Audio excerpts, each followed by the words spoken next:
အိမ်မှာလွယ်လွယ်ကူကူတုပ်ဘူးလေးကြိုပြီးတုပ်ဘူးတုပ်နဲ့တုပ်ဘူးကြော်လေးလှူစားကြရအောင်မွေးကထုတ်ထားတဲ့ဒီ shape တုပ်ဘူးမှုဆိုတဲ့ဟာလေးနဲ့ကြိုပါမယ်အရင်တော့ဒီကမထွက်ခင်ကတော့မွေးရထုတ်တဲ့ပဲစိမ့်မုံနဲ့လုပ်ဖြစ်ပါတယ်အခုတော့ဒီ shape တုပ်ဘူးမှုလေးထွက်လာတာတော်တော်လေးကိုကောင်းပါတယ်တုပ်ဘူးသားလည်းလှပါတယ်အထုတ်ရဲ့အနောက်မှာပြုလုပ်နည်းပါပါတယ်သူကအမှုတ်150 gram ကိုရေ900 ml ထည့်ခိုင်းပါတယ်ယူကရေကိုချိန်မှုအတွက်ရေတန့်မှုကိုအသုံးပြုပါတယ်ရေတန့်မှုတစ်ဘူးမှာ1000 ml ဆက်နဲ့အတွက်900 ml ဆိုတော့3ပုံ2ပုံလောက်ထည့်ဖြစ်ပါတယ်ရေကိုအကုန်မထည့်သေးပဲနဲ့တစ်ဝက်လောက်အရင်တုပ်ဘူးမှုတ်ကိုအရင်ဖြောပါတယ်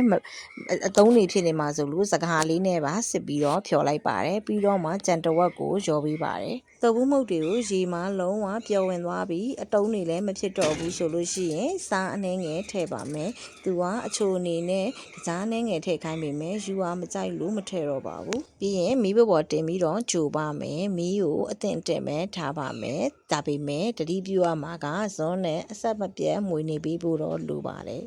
မှွေတဲ့အခါလဲလားရာကိုတစ်ဖက်သေးပဲထားပြီးမှွေပေးပါညာဘက်ဆိုရင်ညာဘက်ဖက်ဘက်ဆိုရင်ဖက်ဘက်ပေါ့နော်အဲ့လိုမှွေပေးမှတုပ်ဘူးသားကလှမှာပါနောက်ဆိုရင်တုပ်ဘူးသားထွေထွေကြီးဖြစ်သွားပါလိမ့်မယ်တုပ်ဘူးသားရမရဘလို့ကြည့်မလဲဆိုရင်ဇွန်းလေးနဲ့ခတ်ကြည့်လိုက်ပါ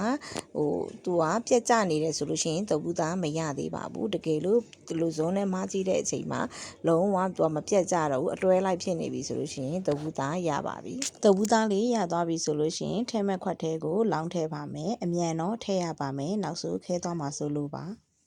တုပ်ဘူးထုတ်လေးတစ်ထုပ်က1300ပေးခဲ့ရပါတယ်1300ကိုအဲ့ခွက်လေးတစ်ခွက်ရပါတယ်တနားရီကြော2နာရီလောက်အေးခံလိုက်မယ်ဆိုရင်တုပ်ဘူးသားလေးရသွားပါပြီတုပ်ဘူးသားလေးကိုကြည့်ပါဦးနူးညံ့ပြီးချောမှုတ်ပြီးတော့ဣတုံနေတာပဲအသားလေးတေချာမှွေထားတဲ့အတွက်တုပ်ဘူးလှလှလေးထွက်တာပါပြီးရင်တုပ်ဘူးကိုအတုံးလေးတွေတုံးပြီးအရင်ဆုံးကြော်ပါမယ်တုပ်ဘူးကိုနှစ်ပြန်ကြော်မှစားကောင်းလို့တစ်ခေါက်ကြော်ပြီးခဏထားပြီးနောက်တစ်ခေါက်ထပ်ကြော်ပါမယ်ရှင်တုပ်ဘူးတုပ်ဘူးအတွက်တုပ်ဘူးကိုဖြတ်လိုက်ပါမယ်ပြီးရင်ဂေါ်ဘီရဲ့ကြက်သွန်စီချက်လေးရဲ့စားရဲ့ဟင်းခတ်မုတ်ရဲ့ပစွန်ကြောက်ထောင်းထားတာရဲ့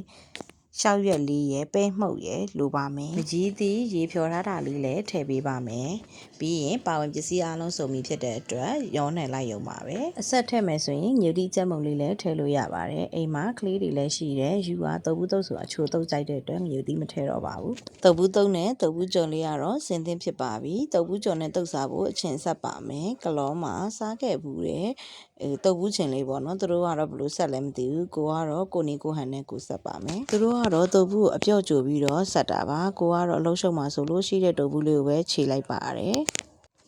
ပြီးရင်ငရုတ်သီးစီချက်ကလေးပေါ့နော်ငရုတ်သီးစီချက်လေးထည့်ပါမယ်ဂေါ်ဘီလေးပပလေးပြီးထည့်မယ်ကြက်သွန်ဖြူလေးထောင်းပြီးထည့်မယ်စားထည့်မယ်ဟင်းခတ်မုတ်ထည့်မယ်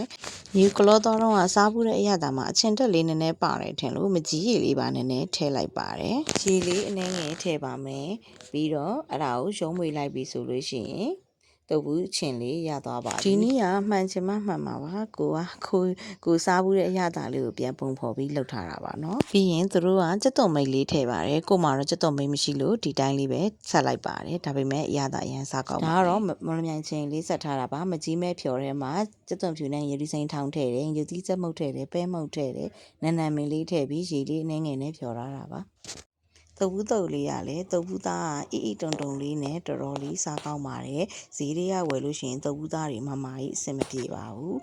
တုပ်ဘူးကြော်လေးကိုတုပ်ဘူးချင်လေးနဲ့တို့စားတာတကယ်ကိုစားကောင်းနေတာပါဒါပေမဲ့တုပ်ဘူးချင်လေးရဲ့လုံနီးကိုသိတဲ့လူတွေလည်းကွန်မန့်မှာပြောပြပေးပါနော်တုပ်ဘူးချင်မကြိုက်တဲ့လူတွေကတော့ဒီမကြီးချင်လေးကိုလှုပ်စားပါဒီမကြီးချင်လေးနဲ့တုပ်ဘူးကြော်အလုံးမဲလိုက်ဖက်ပါတယ်ကဲဒါဆိုနောက် vlog လေးတွေမှာပြန်ဆုံပါမယ်ရှင်